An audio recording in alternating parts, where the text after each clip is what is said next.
Hi, if you want to see the Doctor Who analysation, skip to this time on the screen. Very quickly, I'm just going to be saying why I'm doing it, for a bit of backstory. My school had, in England, we have a speaking listening assessment that I have to do for my English language GCSE.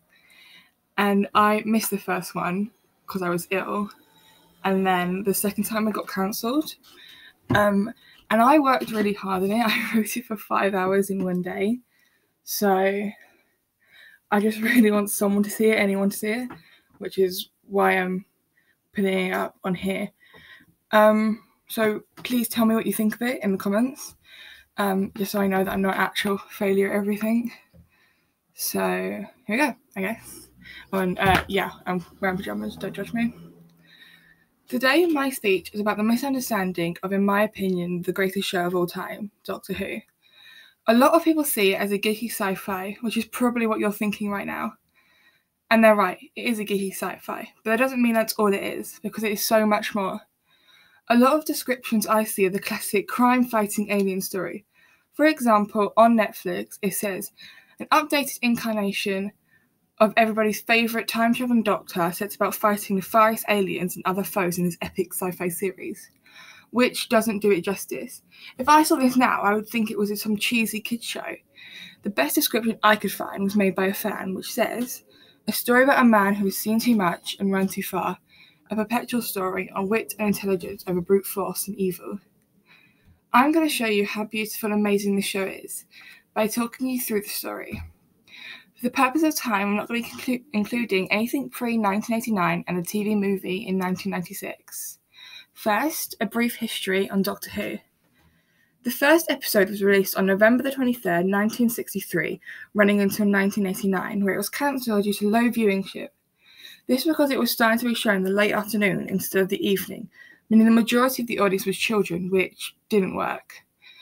An American TV network heard about Doctor Who and tried to revive it with a TV movie, which had mixed reviews, but again did not work, since no one in America really knew what the show is, which I'm very glad about because Doctor Who is a purely British show. Who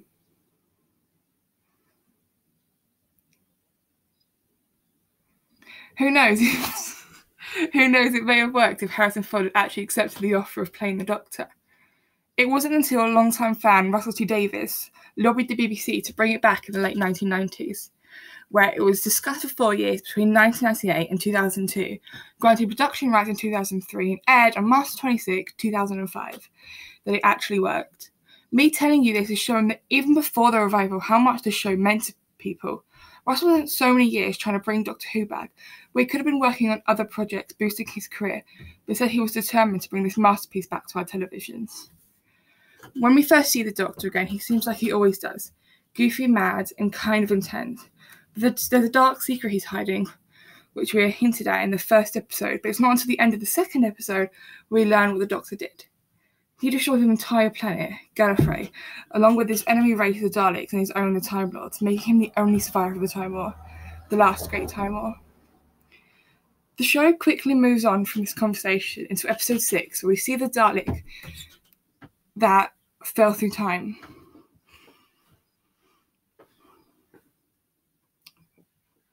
Who has gone mad from the things he saw as he did. Right, just moving positions.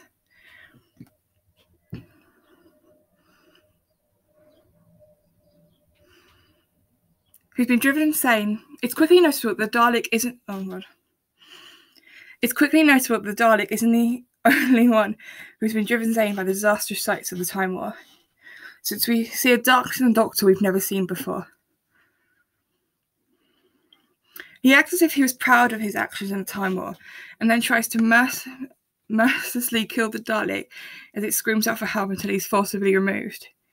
At the end of the episode, the Dalek starts to show remorse, but we then see the Doctor with a gun about to kill it, but is confronted by Rose, his companion, appealing to his good nature where he decides not to kill it, but we see the fear that lay beneath the darkness and the inner battle of his good and evil conscience. We start to set up the character trait, which we still see today, of a man that never would. The Doctor is clearly suffering from a severe form of PTSD, which is a serious topic the BBC is dealing with. Sorry, by the way, I'm out of breath because I'm talking really fast.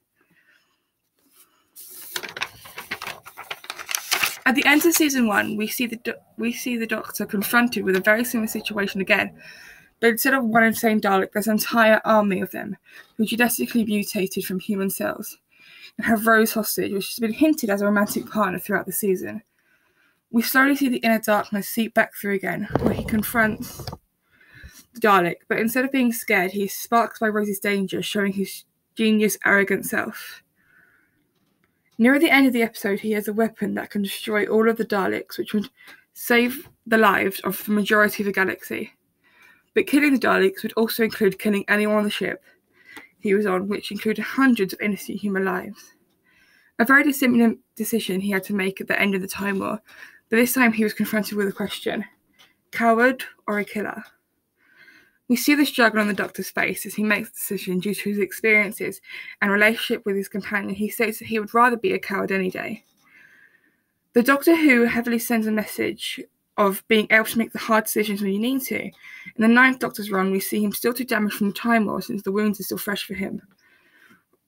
Rose, after being infected with the Time Vortex, ends up killing the Daleks, but the Time Vortex is killing her, showing the Time Vortex killing her, showing that he no longer has to make these decisions by himself.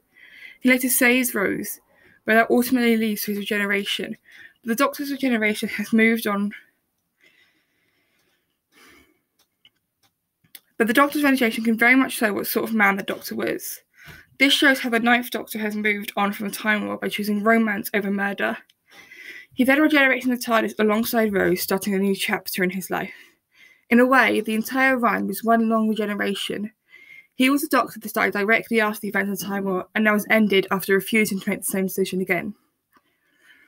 Okay, now on to the 10th Doctor.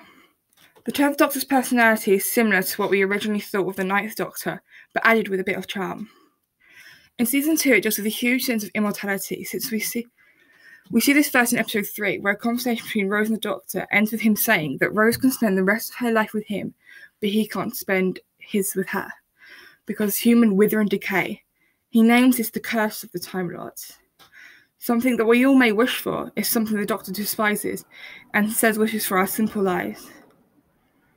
In the next episode, the Doctor meets a girl who he only sees for a brief period of time, which he can't help but keeps being placed in throughout the entirety of her life. What was 35 years for her was only a few hours for him, showing that the Doctor's lifespan is so superior to the average human. At the end of the season, Rose is separated from the Doctor, never to be reunited again, but when Rose learns of this, she says that she's going to travel with him forever, but she's not anymore, showing that nothing lasts forever except for the Doctor. An everlasting image of loneliness. This is a very big theme in season 3. After the loss of Rose, although he does have a new companion, Martha. The Doctor first lies to her, pretending that his people and planet are still alive, so he doesn't feel so isolated, but his loneliness is emphasised in episode 3, when he talks to the face of Bo, who has lived for millions of years, some say billions. Tells him that you are not alone. When the Doctor knows in his heart, when the Doctor truly knows in his heart he is. Which is that he confesses to Martha about the truth of his people. Halfway through the season, the Doctor must hide as a human, so he creates a cover that even he believes, therefore the Doctor doesn't know he's a time-travelling alien. One of the first person he meets is a woman who he ends up falling in love with. When the Doctor hid himself, he gave Martha a list of 23 instructions, including to not let him eat pears, but never mentioned what to do if he falls in love with a human, showing the Doctor didn't even think he was capable of loving anyone, especially after Rose. So I'm going to change positions really quickly because I'm really uncomfortable here, but I'll be right back.